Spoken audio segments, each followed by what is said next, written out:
It's Saturday, and welcome to another episode of PO Cubed, your chronological guide to Nintendo's handheld consoles.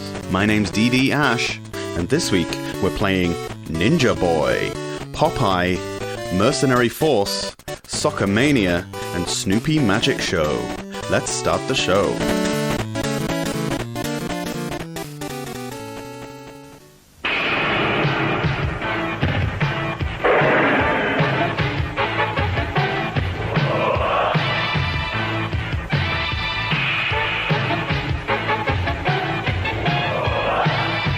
パンチとミラクルキックで妖魔軍団を打ち破りミンギ姫を救え。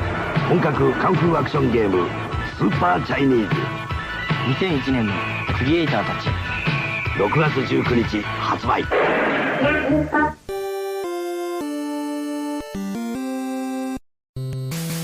Ninja Boy DMG-CL, developed and published by Culture Brain. We loved a bit of the old ninja style back in the day. So much so that the Western release of a game called Super Chinese Land had ninjas plastered into it, despite the fact that ninjas are actually from Japan. Super Chinese Land sounds like one of the worst names for a takeaway imaginable, and Ninja Boy isn't exactly inspired either. This is actually a port of Kung Fu Heroes, a kind of obscure NES game from 1986. It's an overhead action game where you're a large-headed boy fighting his way through 8 levels of 4 stages each. Each stage has 4 screens in a square grid, and the aim is to kill a certain number of enemies per stage, which causes the exit to start flashing and beeping obnoxiously. There are lots of different weapons, but many don't work on all the enemies, which becomes rather frustrating, as you can imagine. At first, I wasn't aware that you can cycle through the weapons you've collected. You hold A and B and then tap up and down. Select was too complicated, I guess. It's maddening to be trying to select the right weapon to use on a particular enemy using a ridiculous control scheme that doesn't always work, only to have that enemy brush up against you and kill you instantly.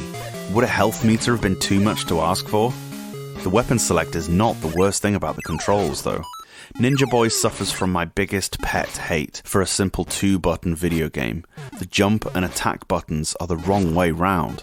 I know I'm being harsh, but I can't make allowances for any game that gets this wrong. There's no excuse for it. What makes Culture Brain think Ninja Boy is so special that he got it right, where so many more famous mascots, Mario, Sonic, Simon Belmont, the guys from Contra, got it wrong? Speaking of famous mascots, Ryu? That name's been requisitioned by a superior fighter, I'm afraid. Not only do the characters have massive heads, but the player's sprite also has a massive fist. Not exactly discreet for a ninja, but I suppose it's necessary if you're going to be punching lots of things. The jumping uses a weird pseudo 3D perspective, which is really hard to judge. The music is a mixture of cliched Chinese-style music and 8-bar blues, because why not? There were actually 2 sequels to this game.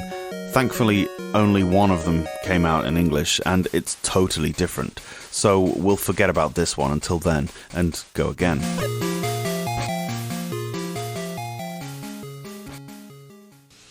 My turn. My turn. This new Popeye video game has the boys fighting worse than ever. Oh, Popeye. It's my game. It's got 3 screens just like the arcade. Watch out! Yikes! Uh-oh. Fight like a man. Where's me spinach? Yow! I'll get choke, you wimp. I ain't wimpy. I'm much better looking. The new Popeye video game, available for most popular home video and computer systems. Popeye DMG-PYA, developed and published by Sigma Enterprises. Usually, when a game is suffixed with a number 2, it stands to reason that there was a number 1 that came before it. When I was a lad, it puzzled my friends and I just where the hell Street Fighter 1 was. It materialized that there indeed was a first one, but it was so tragically bad that we as a society just refused to acknowledge it. To that end, we have Popeye on the Game Boy. You may be thinking, I own this game, what are you talking about? Well, no, you don't. I implore you to go take a closer look at the cartridge. You'll more than likely see that it actually says Popeye 2. This one is a Japanese exclusive that until quite recently I was not aware of, and it dawned on me that I never questioned where it was, having owned the sequel for so many years. Anyway, this is nothing like the one you've played. It's a top-down maze game, and it makes absolutely no sense. It's not a single screen maze, the level scrolls around to an approximately 3x3 sized grid. So you're moving around, the character isn't snapped to a grid, so your movement actually has to be really precise, else you'll find yourself caught up on the corners of the maze. The aim is to chase down and pick up Olive Oil and carry her to the baby Sweepy. To make Sweepy appear, you need to collect hearts. Bluto is also running around, but he doesn't kill you or anything. If the two of you come into contact with each other, you just need to fight him, i.e. press the B button until your thumb falls off. There's no game mechanic here. It doesn't matter whether or not you win, it just takes up a load of your time. So you're best off avoiding Bluto altogether. Upon fisticuffs breaking out, Olive will run off, and you'll have to track her down again. Wimpy is also present in the maze. He drops hamburgers which impede both you and Bluto. Sometimes he'll eat them as well. I really don't know what's going on in any aspect of this game. Spinach is collectible, but it doesn't make you stronger in the fights. No, Popeye needs spinach in order to be able to lift a burger. These are apparently quarter-ton burgers. Give a burger to Wimpy, the guy who dropped it in the first place, which you need to do to make the baby appear. I have many questions about Popeye. Why is Bluto no actual threats to Popeye, and why doesn't he go after Olive like he does in practically every episode of the cartoon?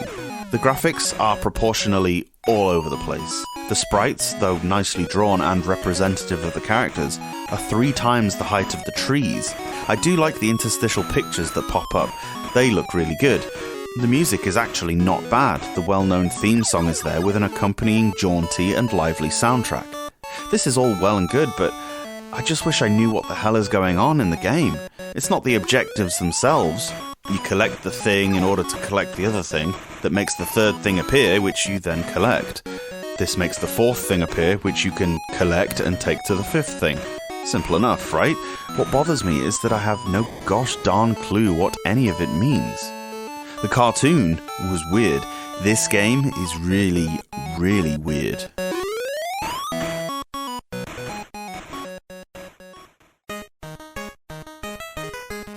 Mercenary Force DMG-TK, developed by Lunar and published by Meldac in Japan and North America, and Nintendo in Europe. It's always cool to see an unknown game developer produce a unique game. Quite often it's these smaller companies that give us the most non-formulaic titles.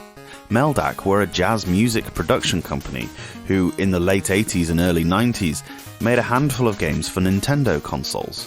Heiankyo Alien was their first Game Boy attempt, and they also put out the incredibly expensive and frankly mental Zombie Nation on the NES. Common to all their titles, though, is a strongly traditional Japanese theme, something that was often toned down for Western markets. Mercenary Force definitely shines in this area. You control a force of mercenaries, 4 to be precise. Your party march forward in a horizontal auto-scrolling style, blasting the life out of anything and everything that approaches them. You move all 4 characters in tandem, but what is rather cool is the ability to rotate between 4 different formations as you play, by hitting the B button. These formations are named after the elements, sun, wind, and so on. Depending on the situation, different arrangements benefit you, and it's a case of practice to figure out which is which.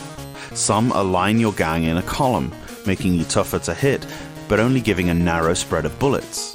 One arranges them in an advancing wall, obviously a huge target, but massive attack power. At the start of the game, you're given a budget, and you need to hire your squadron from 5 different classes: Servant, Monk, Ninja, Samurai, and Priestess. These have varying prices based on their abilities. The Priestess fires up and down vertically, and the Monk fires at 45-degree angles. Choosing the right team, and in the right order, becomes vital to your success, especially later on when you're grossly outnumbered and accosted from all sides. They all have varying health too. You can switch the order in battle using select. Your party status is shown at the bottom. The character on the right of the list will be at the front of your formation, so it's useful to have a character with forward-facing shots and higher health. These can then be backed up with more spread fire from behind. As well as that, each character has a unique suicide ability that you can use if in dire straits. Pressing B will transform your party into an invulnerable demigod for a short while, based on the character at the farthest right of your party, allowing you to progress injury-free. However, once the period ends, that character will be gone for good, so it's best to activate it when they're down to low health. Each character has individual health, shown on the bottom of the screen, and do not respawn when you die. You're left needing to hire someone else, or left depleted. When shooting an enemy, coins are dropped, which you need to collect to repair your team members or hire new ones. It doesn't hang about for long though, meaning you often need to rush forward into oncoming danger to collect it. It's possible to gamble some of your cash for high reward, but I tend not to as money is tight and the odds are seemingly slim. The pace is slow, yes, but non-stop, and there are plenty of waves of enemies to occupy you. Mercenary Force is hardcore action from start to finish, the operative syllable there being hard, and oh boy is it hard. There are only 6 stages, and to be honest, it takes less than half an hour to scroll through them all, but you're gonna have to really figure out the best squads and formations to get through these levels. The first one is damn tough as it is, and you won't beat it easily. The opposition is varied and increasingly dangerous, and the bosses are very cool, including a very memorable multi-segmented dragon at the end of stage 1. The game looks cracking, the sprites are just the right size, and thankfully the Japanese aesthetic was not westernized at all, as was the case in so many early 90s titles. The music fits the theme of the game too, if unremarkably, but it's not unpleasant or jarring in any way. There is quite a lot of flicker, as is to be expected with so much going on, but the draw priority always lies with enemy bullets and your own team, which is definitely the fairest way to do it, meaning you're less prone to cheap deaths. So, as you can see, there are many different playstyles and tactics to adopt, and a lot of intricacies to figure out, more so than any other shoot-'em-up I've played. And that's another thing I really like. Mercenary Force is definitely a shoot-'em-up. It can't really fit into any other genre. You're scrolling horizontally, shooting swarms of enemies coming at you, but there are no fighter planes or spaceships in sight. Fantastic game, but one that is brutal in that way that old-school Nintendo games so often were. It's not just hard, it's Nintendo hard. Back in our day, kids, games didn't hold your hand. They tore it off and slapped you with it, and we loved it.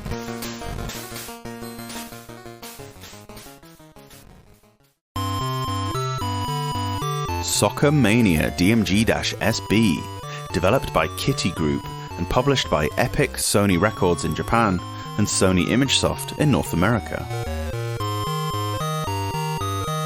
England! 1990 was a brilliant year for English football. We were in the midst of yet another golden generation of world-class players. Gascoigne, Lineker, Barnes, Butcher, Robson. Amazing. Okay, it was a golden generation that was so crowned before they'd even won anything, as it usually is with the stupidly high expectation levels of English football fans. However, we did get to the semi-finals of the World Cup, which is something we've barely come close to since.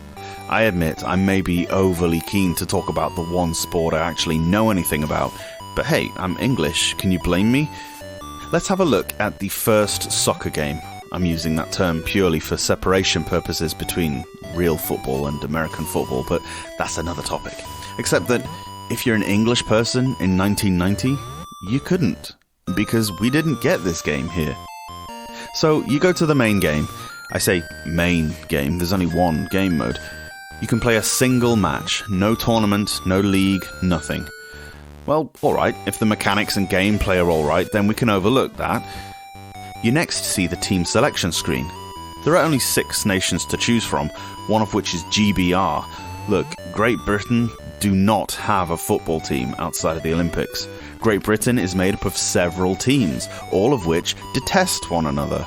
This was especially true in the 90s at the height of the troubles in Northern Ireland and the like. Well, alright, perhaps Japanese developers didn't have consultants that would inform them of this little subtlety. Never mind, I'll pick GBR anyway. Oh wait, you're saying I have to be the USA? Well, alright, it's probably just a superficial difference anyway. So, to the game, I'd like to turn the music off because we all know that music blasting out at a football game is only for teams that don't have any actual crowd noise. You can't turn it off. Well, alright, I'll just turn the volume off. The sound effects probably aren't that good anyway. As you can tell, I'm trying to give this game a lot of leeway, but we haven't even kicked off yet and it's already 4-0 down. You get given the kickoff, but I've yet to actually manage to pass the ball to a teammate from one. You supposedly press A to pass, but your players kick the ball as would a 2-year-old who's just starting to run. There's no auto-target either. You need to press A, or maybe B, who knows, to select the closest of your players to the ball, so don't expect to be able to do something as fundamental as, pass the ball around. B makes your player fall over. I think it's supposed to be a slide tackle, but they just fall over and stay that way for about 20 seconds. Think Richarlison. Your goalkeeper is controlled by your movement inputs, which is fine to a point, except when the opponent toddles inexplicably past your last defender, who's probably lying on his back with his legs in the air. The goalkeeper is somewhere down near the corner flag. I think there's an opposition goalkeeper in the game, but that's merely supposition. I've never seen the guy. There's so gosh darn much wrong with this game, but I have limited page space. I'll just give a handful more dishonorable mentions of aspects that upset me. The timer counts down from 45 instead of up from 0. Have the developers never seen a televised football match? The halves last like 10 minutes, which is too long even for a good football video game. The referee looks like Elvis. The little crosses on the pitch, I don't even know what they're supposed to represent. The goal and the lines on the pitch are in the wrong proportions to each other. The center circle isn't circular. Everything about how the game looks, sounds, and plays. The box art, the title of the game. The fact it's published by Sony, a company with a reputation for putting out solid video game titles. It's a good job this wasn't released in Europe, because we know soccer and this is anything but. It wasn't that yellow card at Italia 90 that made Gaza cry. It was this. You know when Lineker... Well, this is worse than that. Soccer Mania is so many different levels of abysmal that it has the power to turn people's bowels.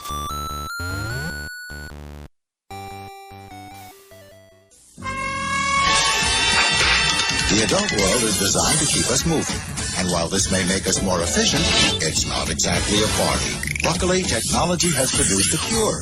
It's called a Game Boy, the personal game-playing system from Nintendo, with lots of sports, action, and puzzle games to choose from. And it comes with a puzzle game Tetris.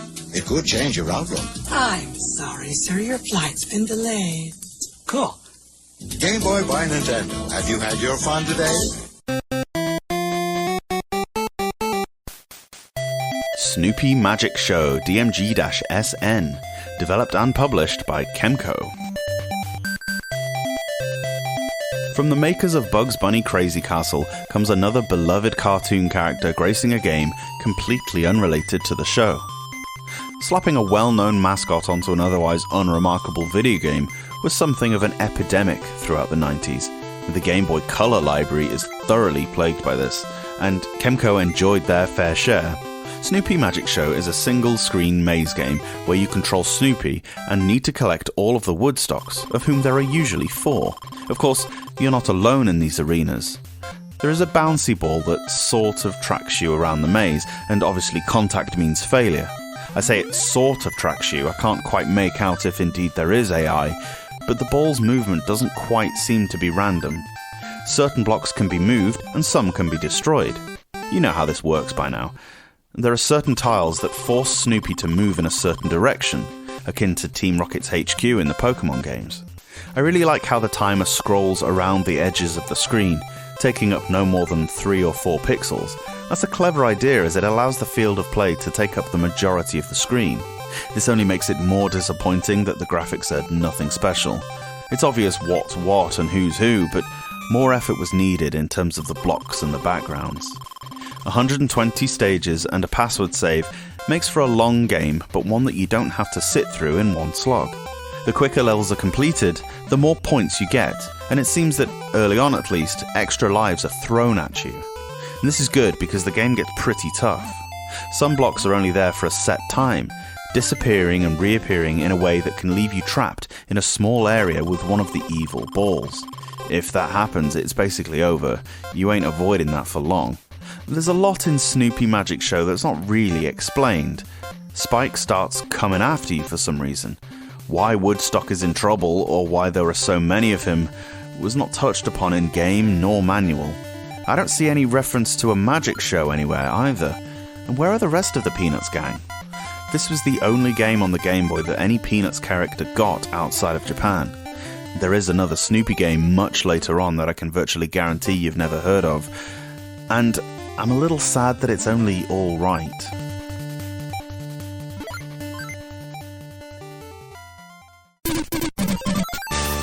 Thanks for listening to the Portable Power Podcast.